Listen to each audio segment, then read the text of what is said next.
اللہ الرحمن الرحیم لک الحمد یا اللہ والصلاة والسلام علیک یا رسول اللہ صلی اللہ تعالی علیہ وسلم۔ تعزیہ داری علماء اہل سنت کی نظر میں حضرت علامہ شاہ عبدالعزیز محدث دہلوی علیہ رحمت و رضوان فتاوی عزیزیہ میں تحریر فرماتے ہیں کہ عشرہ محرم میں تعزیہ داری اور قبر و صورت وغیرہ بنانا جائز نہیں ہے۔ آگے تحریر فرماتے ہیں تعزیہ داری جیسا کہ بد مذہب کرتے ہیں بدعت ہے، اور ایسے ہی تابوت، قبروں کی صورت اور علم وغیرہ یہ بھی بدعت ہے، اور ظاہر ہے کہ بدعت سیئہ ہے۔ آگے تحریر فرماتے ہیں یہ تعزیہ جو کہ بنایا جاتا ہے زیارت کے قابل نہیں، بلکہ اس قابل ہے کہ اسے نیست و نابود کیا جائے، جیسا کہ حدیث شریف میں آیا ہے کہ تم میں سے جو شخص کوئی بات خلاف شرع دیکھے تو اسے اپنے ہاتھ سے ختم کرے، اور اگر ہاتھ سے ختم کرنے کی قدرت نہ ہو تو زبان سے منع کرے، اور اگر زبان سے بھی منع کرنے کی قدرت نہ ہو تو دل سے برا جانے، اور یہ سب سے کمزور ایمان ہے۔ کسی نے حضرت علامہ شاہ عبدالعزیز محدث دہلوی علیہ رحمت و رضوان سے پوچھا کہ کسی طرح تعزیہ داری کی مدد کرنا کیسا ہے؟ اس سوال کے جواب میں تحریر فرماتے ہیں کہ یہ بھی جائز نہیں ہے، اس لیے کہ گناہ پر مدد ہے، اور گناہ پر مدد ناجائز ہے۔ امام عشق و محبت اعلیٰ حضرت عظیم البرکت مجدد دین و ملت امام احمد رضا فاضل بریلوی علیہ رحمت و رضوان فتاوی رضویہ میں تحریر فرماتے ہیں تعزیہ کی اصل اس قدر تھی کہ روضہ پرنور حضور امام علی مقام شہید ظلم و جفا کی صحیح نقل بنا کر بنیت تبرک مکان میں رکھنا، اس میں شرعاً کوئی حرج نہ تھا کہ مکانات کی تصویر وغیرہ ہر غیر جاندار کی بنا کر رکھنا سب جائز، اور ایسی چیزیں کہ دین کی طرف منسوب ہو کر عظمت پیدا کریں بنیت تبرک پاس رکھنا قطعاً جائز۔ اس کی ایک مثال پیارے نبی صلی اللہ تعالیٰ علیہ وسلم کے نالین مبارک ہے کہ نقشے بنائے جاتے ہیں، مگر جاہلوں کی ایک بڑی تعداد نے تعزیہ کی اس اصل جائز کو بالکل نیست و نابود کر کے اس میں سدھا خرافات پیدا کر دیں کہ جس سے شریعت مطہرہ سے علماء علماء کی صدائیں آنے لگیں۔ اول تو یہ کہ نقش تعزیہ میں روضہ مبارک کی نقل ملحوظ نہ رہی،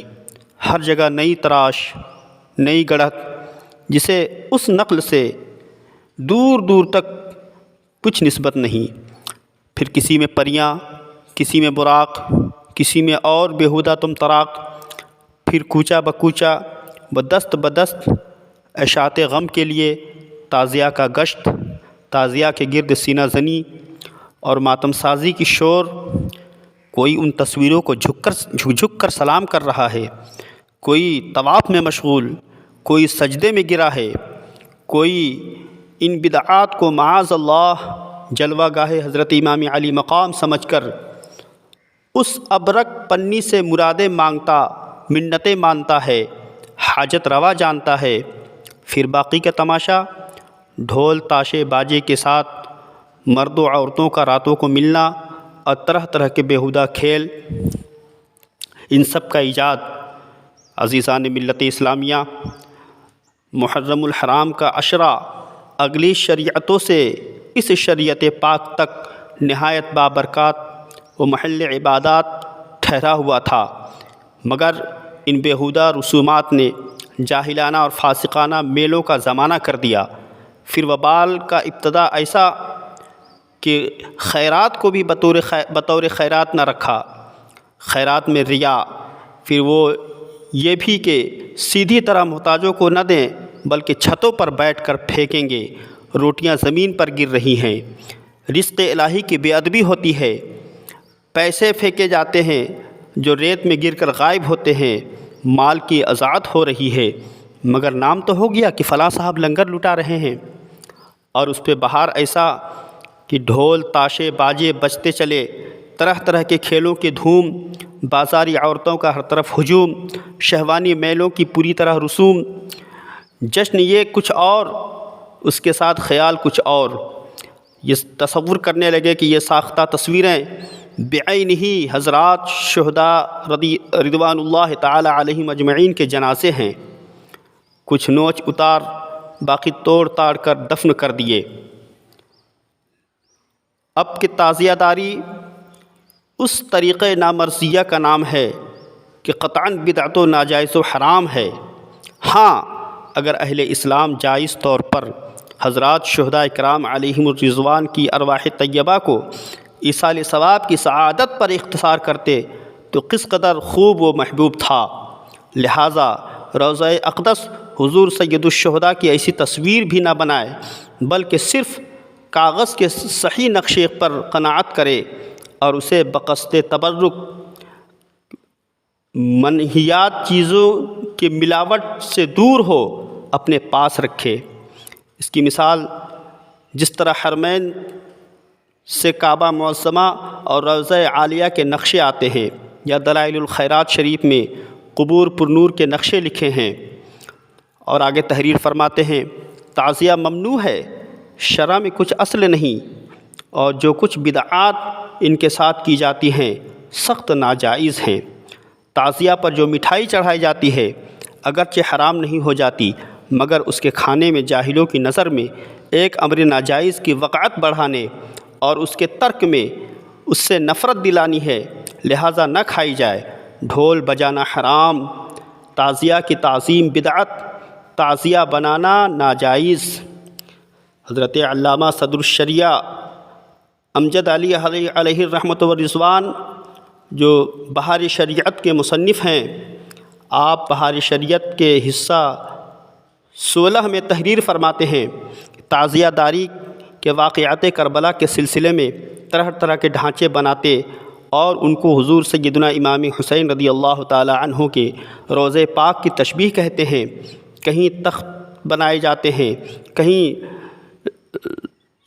تخت بنائے جاتے ہیں اور علم نکالے جاتے ہیں، ڈھول تاشے اور قسم قسم کے باجے بجائے جاتے ہیں۔ تعزیوں کا بہت دھوم دھام سے گشت ہوتا ہے، آگے پیچھے ہونے میں جاہلیت سے جھگڑے ہوتے ہیں، کبھی درخت کی شاخیں کاٹی جاتی ہیں، کہیں چبوترے کھدوائے جاتے ہیں، تعزیوں سے منتیں مانی جاتی ہیں، سونے چاندی کے علم چڑھائے جاتے ہیں، ہار پھول ناریل چڑھائے جاتے ہیں، وہاں جوتے پہن کر جانے کو گناہ جانتے ہیں، بلکہ اس شدت سے منع کرتے ہیں کہ گناہ پر بھی ایسی ممانعت نہیں کرتے۔ چھتری لگانے کو بہت برا جانتے ہیں۔ تعزیوں کے اندر 2 مصنوعی قبریں بناتے ہیں، ایک پر سبز غلاف دوسری پر سرخ غلاف ڈالتے ہیں۔ سبز غلاف والی کو حضرت سیدنا امام حسن رضی اللہ تعالی عنہ کی قبر اور سرخ غلاف والی کو حضرت سیدنا امام حسین رضی اللہ تعالی عنہ کی قبر یا شبیہ قبر بتاتے ہیں، اور وہاں شربت مالیدہ وغیرہ پر فاتحہ دلواتے ہیں، یہ تصور کر کے کہ حضرت امام علی مقام کے روضہ اور مواجہ اقدس میں فاتحہ دلا رہے ہیں۔ پھر یہ تعزیے 10ویں تاریخ کو مصنوعی کربلا میں لے جا کر دفن کرتے ہیں، گویا یہ جنازہ تھا جسے دفن کرائے۔ پھر تیجا 10واں 40واں سب کچھ کیا جاتا ہے، اور ہر ایک خرافات پر مشتمل ہوتا ہے۔ حضرت قاسم رضی اللہ تعالی عنہ کی مہندی نکالتے ہیں،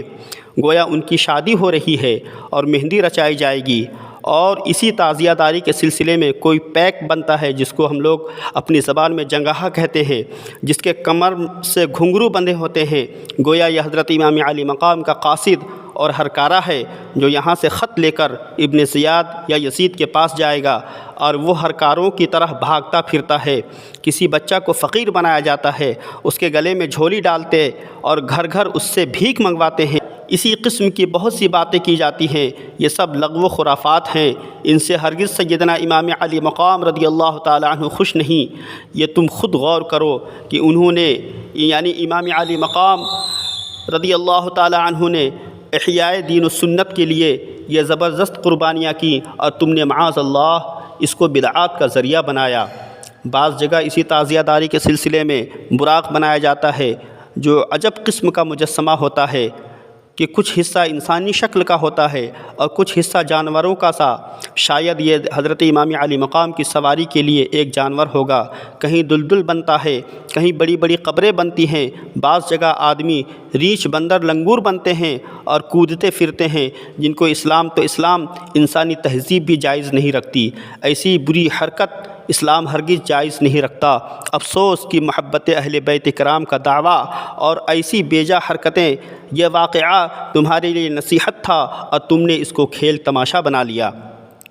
اسی سلسلے میں نوحہ و ماتم بھی ہوتا ہے اور سینہ کوبی بھی ہوتی ہے۔ اتنے زور زور سے سینہ کوٹتے ہیں کہ ورم ہو جاتا ہے، سینہ سرخ ہو جاتا ہے، بلکہ بعض زنجیروں اور چھریوں سے ماتم کرتے ہیں کہ سینے سے خون بہنے لگتا ہے۔ تعزیوں کے پاس مرثیہ پڑھا جاتا ہے اور تعزیہ جو گشت کو نکلتا ہے اس وقت بھی اس کے آگے مرثیہ پڑھا جاتا ہے۔ مرثیہ میں غلط واقعات نظم کیے جاتے ہیں، اہل بیت کی بے حرمتی اور بے صبری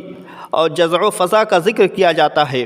اور چونکہ اکثر مرثیہ رافضیوں ہی کے ہیں، بعض میں تبرہ بھی ہوتا ہے، مگر اس رو میں سنی بھی اسے بے تکلف پڑھ جاتے ہیں اور انہیں اس کا خیال بھی نہیں ہوتا کہ کیا پڑھ رہے ہیں۔ یہ سب ناجائز اور گناہ کے کام ہیں۔ عز و جل شہداء کرام علیہم الرضوان کے صدقے ہمارے بھائیوں کو نیکیوں کی توفیق بخشے اور بری باتوں سے توبہ عطا فرمائے۔ والسلام علی من اتبع الہدی واللہ تعالی و سبحانہ اعلم۔